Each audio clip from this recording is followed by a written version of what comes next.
galera, bem-vindos a mais um episódio do quadro Hashtag Pergunte ao Maestro. Se você tá curtindo, já vai deixando seu joinha aí pra ajudar a gente no YouTube. Se você é novo, se inscreve pra não perder mais nenhum episódio e corre aqui na nossa playlist Maratona, porque vale a pena. O Maestro já respondeu muitas dúvidas e quem sabe alguma das suas dúvidas esteja nesses episódios anteriores, não é mesmo?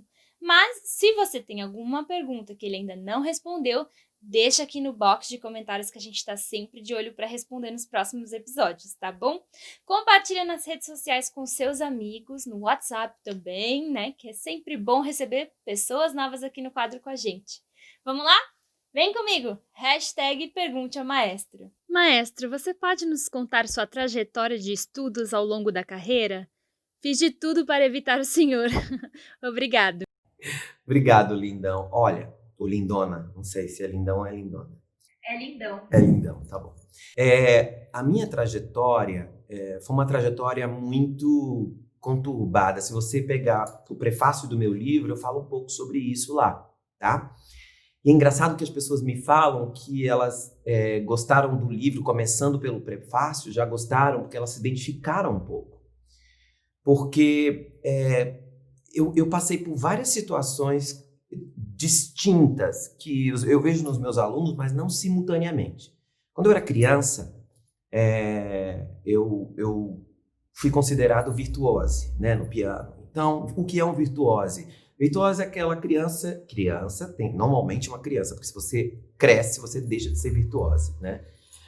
Você passa a ser talentoso, normal. Então, a virtuosa é aquela pessoa que tem uma resposta um pouquinho acima da média, ou mais acima da média, dos average, né, dos outros alunos. Eu nunca acreditei muito nisso, sabe, quando alguém dizia que eu era virtuose.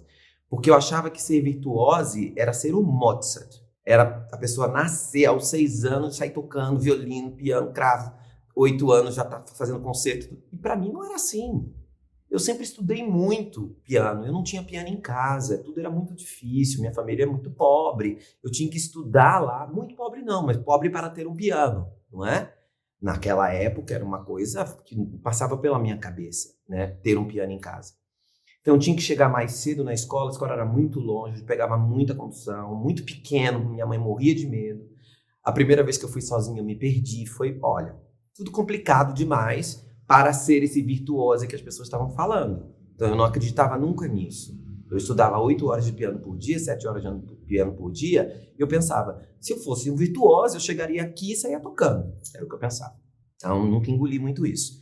Na igreja eu comecei a cantar muito cedo e a voz era muito aguda. Então, como a minha voz era aguda, eu comecei a cantar demais na igreja, porque era uma criança, né, com 10 anos, cantando os hinos todos nos tons agudos, as coisas todas nos tons agudos, como sopranista, tudo era muito impressionante. Então eu vivi uma fase de ser a minha professora da igreja, do coral, tudo, ela ia na minha casa me buscar, né, para ir para a igreja. Quando a minha mãe queria me castigar por alguma coisa, ela dizia, hoje você não vai para a igreja. Nossa, isso para mim era tipo a morte. Aí eu pedia para minha maestrina vir, para ela pedir para minha mãe não vai, ele não vai. Ah, mas ele tem solo, mas ele não vai. Simples assim. Ele não me obedeceu, ele não vai. A maneira que minha mãe tinha de me controlar era através da música. Não vai tocar piano, não vai estudar, não vai para a igreja cantar. Então, era uma relação extremamente... Acho que minha mãe foi muito inteligente fazendo isso. Mas eu me considerava alguém muito solicitado na igreja. De repente, a minha voz mudou. E quando a minha voz mudou, a minha professora disse, olha, eu não sei o que fazer com a sua voz, eu não sei como, acho que você deve parar de cantar para você não se machucar. E eu fiquei 2 anos sem cantar. E aquilo para mim foi horrível. Quando eu voltei a abrir a boca de novo, minha voz estava esquisitíssima, cheia de tensões, de ajustes. Então eu passei de um virtuose para uma pessoa que tinha uma voz esquisitíssima. Minha mãe dizia, meu filho, não cante não, toca piano. Eu nesses 2 anos fui tocar mais piano. Sua voz é meia, sabe, nordestina. Sua voz é meia assim, meia esquisita, não cante não, toca piano. Quer estudar violino? Sabe, era assim. E aí isso me deu um baque. Aí eu virei maestro. Aos 16 eu já era maestro profissional. E aí eu decidi, eu não posso ter essa voz. Eu tenho que estudar, eu tenho que fazer alguma coisa. E graças a Deus, me apareceu na minha frente um cara que era professor de canto, mas que não era esse tipo de professor de canto que eu via nos meus colegas, sabe? Ele era um cara duro, um cara muito exigente, mas ele dava muitas coisas para mim. Então, não só de aula de canto, mas ele abriu sua biblioteca para mim. Pode ler o livro que você quiser. Quer começar com Garcia? Garcia. Aí, quer isso eu jovem querendo ler tratado de canto, porque era a única maneira de eu estudar. Se eu estudava composição e regência, eu estudava Palestrina, estudava compositores Fuchs, estudava Bach, por que não ia no canto ler tratados de 1700, de 1600, de 1300? Eu queria. Ele me deu isso, me deu essa oportunidade de fazer. E aí eu fui desenvolvendo uma voz com ele, entendendo tudo que eu tinha feito de errado naquele momento que eu fiquei parado na muda. E que eu tinha uma voz diferente. E que a minha voz, como contratenor, era a melhor voz que eu tinha. Ou seja, a que mais projetava numa sala. A que o lírico realmente tinha uma coisa unique. Eu cantei com ele como tenor durante um tempo. Cheguei a fazer ópera como tenor. Mas como dizia o Martin Katz, quando ele diz do David Daniels também falou isso. O David também fez uma carreira como tenor e não era um bom tenor, era um tenor ruim. E depois ele fez uma carreira como contratenor e virou uma estrela. E aí eu falei, nossa, nós tivemos coisas parecidas e terminamos com o mesmo coach, ele. E ele falou para mim uma coisa que me ajudou muito nos Estados Unidos. Eu não tenho dúvida que você é contratenor, porque a sua voz é onde ela mais brilha e não só isso. A gente percebe que é muito confortável para você cantar aí. Então, você tem agilidades, você tem uma série de coisas. Então, saí daquela voz que era esquisita, do exótico, para ser um cantor de ópera. E aí, a partir daí, eu me senti seguro para fazer, por exemplo, o Bidu Sayão, que a minha professora americana insistiu para eu fazer. Eu terminei ganhando o concurso. Aí eu comecei a cantar mais nos Estados Unidos. E o lugar onde eu estudei nos Estados Unidos é as Montanhas Rochosas. É um lugar muito de cowboy, assim. Não tem, eu era o único contratenor do estado. Então, me ver cantar era sempre um evento. Então, eu terminei vivendo uma outra experiência. Foi incrível. E os meus estudos foram todos paralelos a isso. Então, um momento que eu precisava ser tenor, eu estudava para isso, sabendo que aquilo ali não ia ser muito legal, mas eu precisava de técnica antes. Depois, quando comecei a estudar meu repertório de contratenor, percebi que meu estudo ia ser completamente diferente, porque todos eram muito coloratura. Os castrati eram coloratura, eu tinha que estudar coloratura todos os dias, é músculo. Então, mudei minha rotina para isso. Depois comecei a reger e dirigir musicais muito, então não tinha tempo para estudar. Comecei a fazer uma divisão do meu tempo para que eu tivesse tempo de estudar piano, estudar as partituras dos musicais, estudar orquestra e depois cantar e aí estudar meu repertório.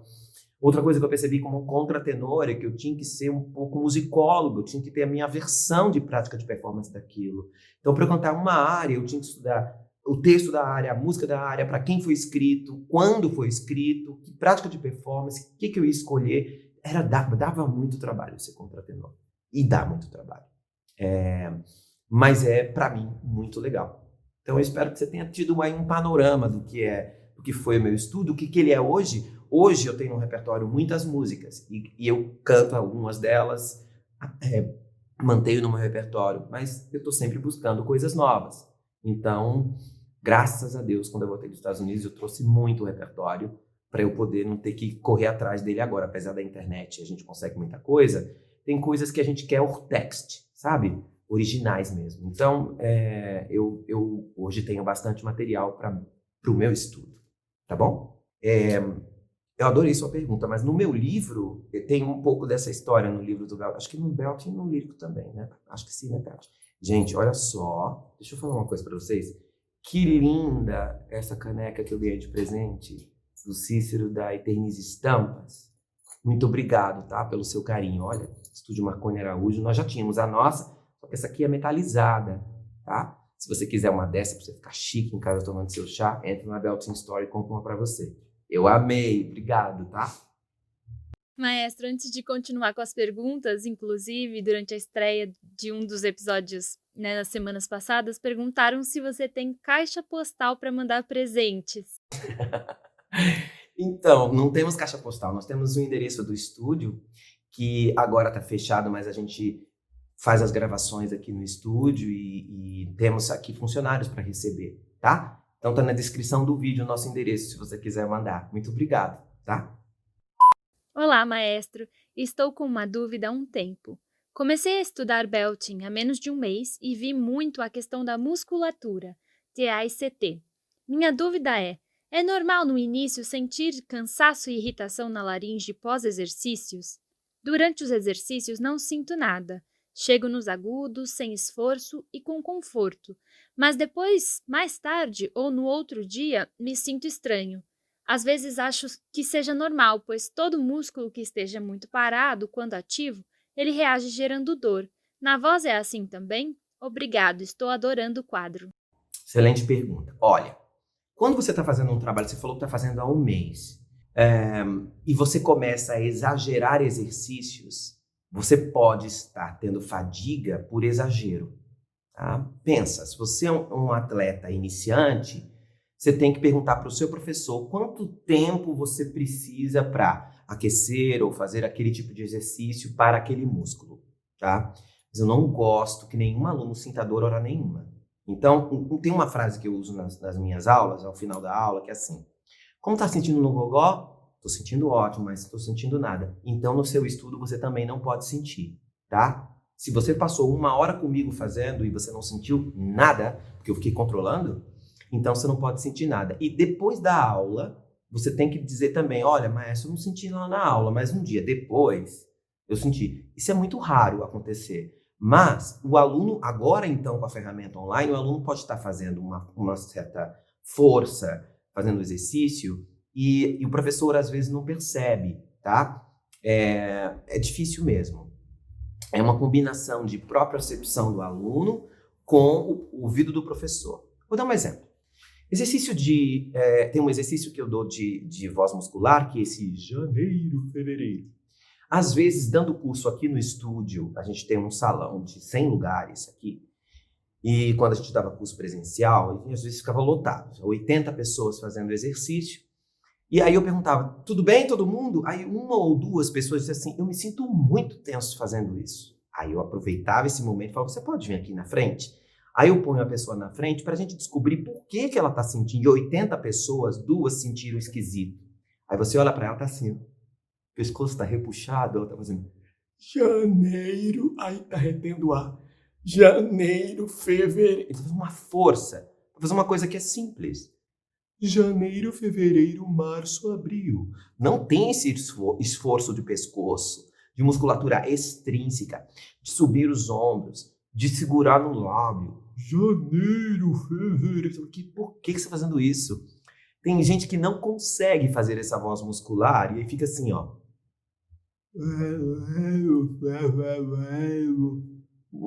Você vai me perguntar por quê, e aí é difícil de eu te explicar. Então, professor, principalmente em aulas coletivas, porque é tão difícil dar aula coletiva, ao final de cada exercício ou ao final de cada coisa que eu dei numa aula coletiva, eu pergunto: todo mundo bem? Foi legal? Foi gostoso? Como ficou sua voz? Ficou melhor? Ficou cansada? Porque isso não pode deixar sua voz cansada se eu estou diminuindo a massa recrutável. Se eu estou abaixando a sua laringe, estou deixando a faringe ampla, você deve sentir uma sensação incrível. Então, primeira coisa, pergunte ao seu professor quanto tempo você pode estudar. Tá? Você está muito no início. Segundo, misture um pouco a questão do seu estudo com preparação de repertório, que não necessariamente você precisa pôr voz, aprender nota, ritmo. Eu posso aprender as notas todas assim. All by myself, wanna be. Não preciso pôr voz para aprender a música. Até você ter uma resistência. E mais importante agora, faça o exercício para o seu professor que você está fazendo em casa na aula antes de começar qualquer coisa. Professor, ó, eu estou fazendo, estou certo? Ele vai dizer: não.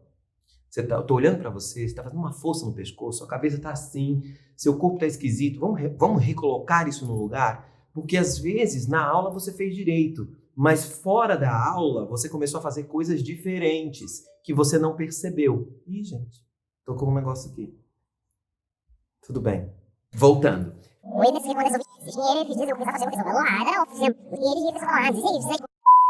Você precisa que o seu professor te diga. Então, faça a correção do exercício e faça esse trabalho para que você não sinta nem dor nem desconforto. O que você está reclamando é uma fadiga pós-trabalho, tá? Agora, existem exercícios de fono que realmente podem te deixar um pouco fadigado, e também a fono vai dizer quando você deve fazer, se o seu diafragma está muito fraco, se você está usando outras musculaturas para apertar, e aí na hora que você solta, você sente falta de força no TA, tem uma série de coisas, e a fono também tem que te dizer, olha, tantos minutos, não faça demais, faça de vez em quando, ou faça todo dia, mas só esse tanto, porque a gente tem que evitar sentir qualquer tipo de dor, sabe? Porque aí, por vários motivos, o motivo principal, mesmo estudando, cantar deve ser um prazer sempre, entendeu? Então, se está sentindo dor, pode ser que esteja fazendo alguma coisa errada sim. E você está muito no início, você não quer ficar com um vício aí, certo? Então, eu não acredito muito que dos meus exercícios de canto deem algum tipo de desconforto. Então, procure com seu professor, tá? Se informar e veja todo esse processo. Quantas vezes eu tenho que fazer que eu estou no início, se eu estou fazendo direito, se é realmente aquilo, para que você não tenha mais fadiga, tá bom? Em nome de Jesus. Não, mas não fadiga nunca. Tá bom? Oi, maestro. O que você acha da voz da Pablo Vittar? Sei que é difícil classificar vozes online, mas ela tem um tipo de voz característico. Seria um contratenor que canta popular, um rotecontre ou outro tipo de voz? Tenho alunas que cantam músicas da Pablo e às vezes é agudo até para algumas meninas. De novo, você está me pedindo um reaction, uma reação à voz de um cantor, de uma cantora. Então, eu posso dizer o que eu acho de acordo com o meu gosto. E também não tenho como saber classificação vocal simplesmente pelo repertório dela, tá? Dá para fazer um chute, que é um contratenor ou um sopranista? Me parece que sim, uma sopranista. Então, porque tá sempre na borda tênue e, teoricamente, nasceu um sexo masculino, então a prega vocal é uma prega especial, lá. Tudo bem. Agora, o que eu acho da voz? As pessoas precisam aprender a separar o que é voz, o que é repertório. E eu tenho isso muito na minha cabeça. Quando eu escuto uma voz, eu consigo esquecer tudo que ela está fazendo de repertório. E às vezes eu não gosto do repertório e gosto da voz. Eu acho a voz da Pablo linda. Eu acho que tem coisas que ela consegue fazer que são musicalmente interessantes. E geralmente, quando a gente gosta de uma voz, a gente não está ouvindo só o timbre e a posição. A gente está ouvindo também a música que tem lá dentro. Isso não quer dizer que ela use isso no seu repertório. Então, a gente tem que aprender a separar isso e a ouvir o timbre, etc. Então, eu acho que provavelmente, ela é uma sopranista, ou um soprano, que sabe usar a região média no falsete de Garcia com muita intensidade, e aí tem bastante fechamento. Tem uma fala mais ou menos no mesmo lugar que canta, que é bem legal. E se você pegar um vídeo dela cantando I Have Nothing, por exemplo, você vai ver como a música dela é muito... And everything that you do,